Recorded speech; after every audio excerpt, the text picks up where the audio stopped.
So off the rip, we got number 2 Ohio State coming back to beat number 5 Notre Dame at the shoe 21-10. Lots of questions we had going into this game.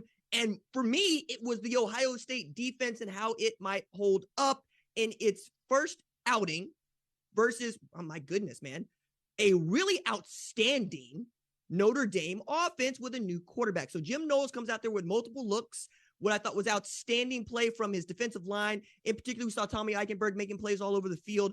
But we also got to see what it looks like for Ohio State not to be operating on all cylinders and without their best weapon at wide receiver in Jackson Smith-Njigba for most of the game.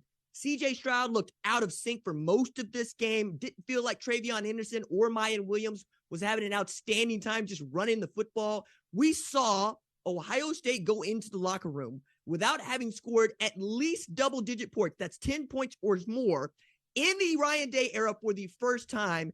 And I, like you, had lots of questions watching Notre Dame lead the Buckeyes at the shoe 10-7 at halftime.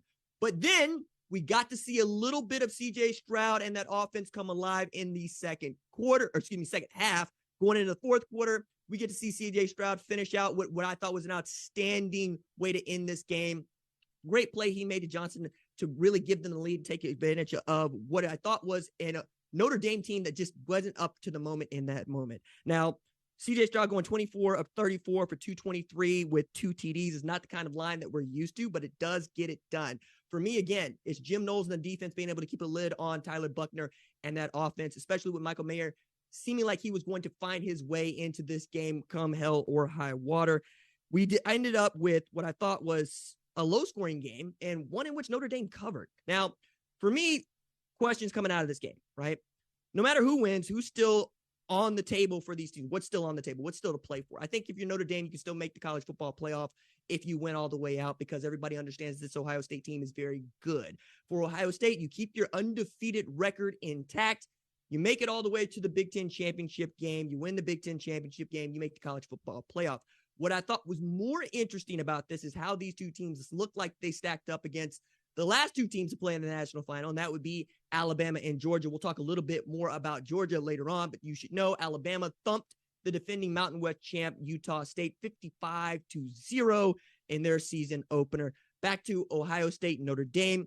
How does tonight's performance from each team impact expectations for the rest of the season? Kind of sort of covered that, but I also want to put in there CJ Stroud has a lot that he can gain from this game. I think on the whole, this is one of the worst games that he's played in his career going back to the loss at Michigan. And we're talking about an Ohio State team that's trying to overcome this thought that they were not physical enough last year. They did not accomplish any of their goals last year, beating Michigan, winning the Big Ten championship, and getting back to the national championship game. That's all to play for them for, but they have a lot to fix. And I'm sure Ryan Day is going to be the first person to say that they escaped this game rather than came back and won it in a game where they were supposed to win by 17 or more. Notre Dame keeps that to 11. Defense does look better. I've stressed that. I will continue to stress that. I think that the multiple looks and the way that they're able to get in and out of those looks is going to help them as they get further into their Big Ten competition. Now, does it really matter that Jackson Smith-Njigba did not play most of this game? No, not really, because the one thing that I've been saying about Ohio State and its receiving core is that it is loaded. We got to see that with Emeka Egbuka, 9 catches for 90 yards. We also know that Julian Fleming is on that roster. When he's healthy and ready to play, it'll be there. Marvin Harrison Jr., is still looking like David Boston to me.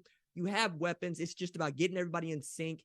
You got this first one under your belt. It's a big one. It's at home. You were flirting with another Oregon disaster, but you showed a little maturity, and you came out ahead of that. Really excited for what's ahead of Ohio State because there's a lot to build on.